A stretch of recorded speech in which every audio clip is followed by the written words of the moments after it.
মুন্সিগঞ্জের সিরাজদি খান উপজেলার লতবদী ইউনিয়নের খিদিরপুর গ্রামে ইছামতি নদীতে বাঁধ নির্মাণ করে ফসলি জমির মাটি কেটে ইটভাটায় বিক্রি করা হচ্ছে। সোমবার বিকেলে এই চিত্রই দেখা গেছে। এই বাঁধ নির্মাণের ফলে ব্যাহত হচ্ছে কৃষি জমিতে সেচ কাজ।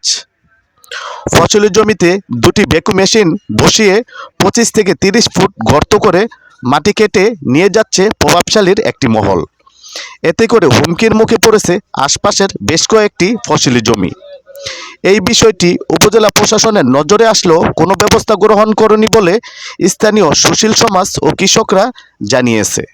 এছাড়া ইছামতি নদীতে দীর্ঘদিন ধরে বাঁধ দিয়ে ফসলি জমি মাটি কাটার ফলে বেশ কয়েকটি ধানি জমিতে পানি দিতে পারছে না স্থানীয় কৃষকরা।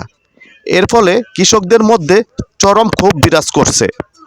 তাই তারা দ্রুত প্রশাসনকে ভ্রাম্যমাণ আদালত বসিয়ে ফসলি জমির মাটি কাটা বন্ধ এবং নদী থেকে বাঁধ খুলে দেওয়ার দাবি জানিয়েছেন তারা।